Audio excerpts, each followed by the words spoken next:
A typical American settler meal probably didn't involve canned cranberries, stuffing, and pumpkin pie. So what did they actually eat? Let's find out. For the scoop on the everyday diet of early Americans, we turned to Professor Dr. Mary Beth Norton of Cornell University. Specializing in American colonial history, Professor Norton has incomparable insight and understanding of what exactly early settlers were eating, and it's fascinating stuff. Norton says that in the 17th century, the colonies were largely isolated from each other. There was no easy way to communicate, and most trade was still running primarily outside the colonies. This meant that these settlements were largely insular when it came to foodstuffs. Communities ate by and large what was on hand and in season. In New England, apples were of particularly large importance. Originally, only crab apples grew in North America, and these tiny apples were extremely bitter and rarely eaten. The North Carolina Historic Site says it wasn't until the late 16th century that apples were allegedly first brought to the continent by French Jesuits. Later in the 17th century, the Pilgrims began cultivating apple seedlings throughout New England. These apples quickly became extremely important for both colonist and indigenous communities. Apple trees would produce a harvest from late summer into October and provide an abundance of fruits that were chock full of vitamins. Norton notes that beyond raw consumption and fresh use in porridge, apples would be brewed into hard cider that was a primary drink in the colonies for both old and young. She even notes that some theorize that colonists had a slight consistent buzz due to the libations. A considerable portion of the apple harvest would also be dried and stored to help colonists weather the harsh and unforgiving winter. Well, this is our first night on American soil, and we've already discovered a river and mosquitoes. Plenty of mosquitoes. The Wisconsin Department of Public Instruction says that similar to apples, peaches were brought from Eurasia to the Americas via missionaries. The first peach tree is believed to have been planted in contemporary Florida around the 16th century, and it wasn't long before peaches were growing throughout the 13 colonies. This was partially due to the natural spread of the plant, but also due to migrating Native Americans and colonists who brought the trees with them as they moved across the continent. By the 18th century, peach trees were reported to have grown so widely and naturally across the mid-Atlantic that a surveyor described them as growing as densely as weeds. Eventually, according to the latter source, peaches became a symbol of abundance in the Americas and all its potential bounty. Norton made a point of noting that meat consumption was a lot different in the early days of colonies. She observes that it's a misconception that colonists were enjoying meat all the time, as hunting was quite a time-consuming and often unfruitful event. Instead of hunting flighty deer or protecting massive herds of sheep from predators, colonists instead turned to more manageable livestock, pigs. While pigs were much smaller than other livestock, they were also more manageable. Pigs reproduced quickly and could easily be let out to the woods to roam and fatten in the forest. Hogs would be rounded up in autumn or winter and then slaughtered. Norton clarified that there were special measures to make sure the hogs would make it back to their rightful owners. Farmers, especially in the Maryland territory, would cut a unique pattern of notches into their hogs' ears. These notch patterns would be registered and reported as the hogs were slaughtered to make sure that each farmer received the pork from their own hogs. The pork would be salted to carry over through the winter.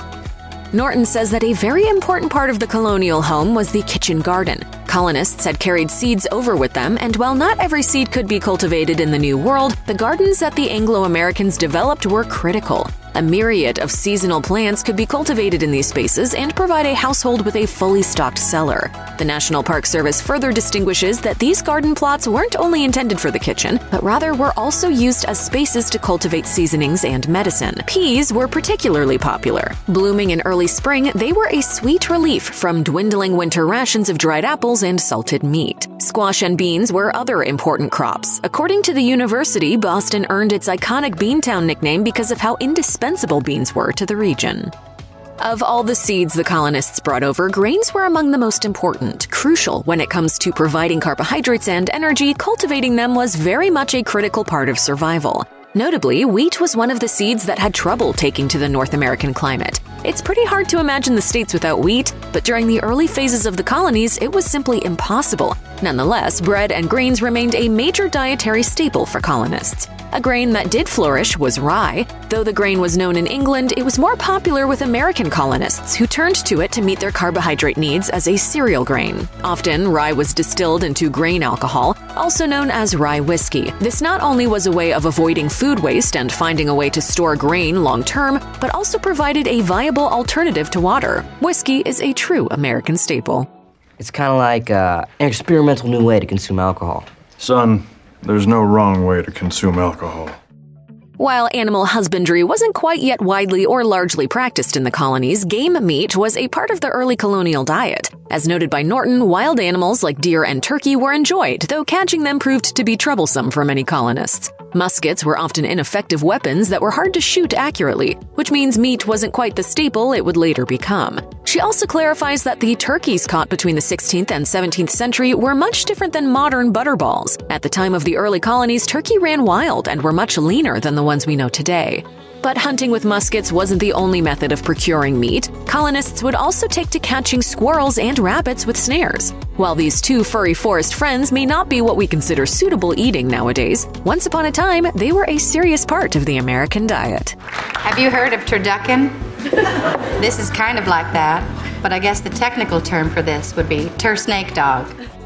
While cattle may not have been a main source of meat for the colonies, there was still some use for them. This was mainly through dairy production, but as refrigeration and pasteurization hadn't been developed yet, there was no way to properly kill the bacteria that would collect in it. Colonists turned to making longer-lasting dairy products like butter and cheese. Butter would be churned and then preserved with salt, and by the 18th century, it became the children's chore to make butter for the kitchen. The National Historic Cheesemaking Center says that cheesemaking in America got its start in the 17th century in Puritan New England. English settlers brought their cheesemaking traditions over from the Old Country, knowledge which later diffused throughout the northern colonies. Eventually, later into the 19th century, this affinity for cheesemaking would spread out to the Midwest, where it's still largely concentrated today.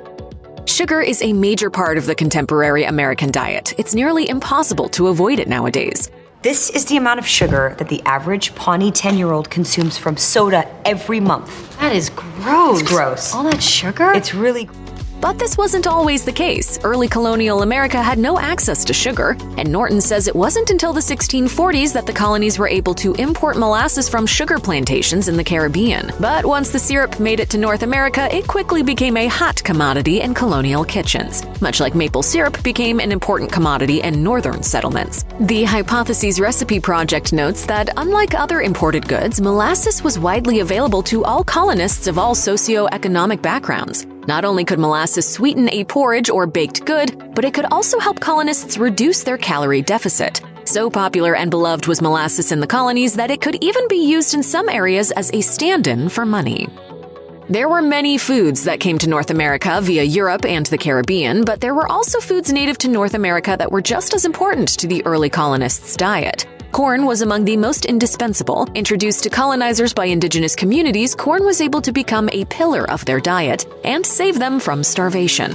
As Norton explains, because wheat was for a very long time next to impossible to cultivate in the colonies, corn and rye grain were also mixed to make a bread truly unique to the colonies. This bread was so popular in New England that centuries later it was reported to be Emily Dickinson's favorite. When not served as bread, corn could also be found at the breakfast table in the form of a cornmeal mush. Even to this day, she notes that cornmeal mush is still served in the Massachusetts area. Sometimes referred to as Indian pudding and sometimes as hasty pudding, two things will always define the dessert: its cornmeal mush base and the generous maple syrup that accompanies it. Potatoes are quite literally an American staple. Thousands of different potatoes can be found and cultivated in South America. According to the Smithsonian, it was the Spanish colonization of the 16th century that brought the potato out of the southern hemisphere and onto the broader global plate in what is referred to as the Columbian Exchange. Somewhat counterintuitively, potatoes then allegedly first arrived in North America, not through South America but Europe. They were essentially an early 17th century gift. While there was a slight stigma surrounding potatoes, communities came to love and rely on them. They could be easily cultivated, didn't need much attention to flourish, and they were especially useful during the winter, when not much of anything would grow. And during harsh colonial winters, keeping anything on the table could be a challenge.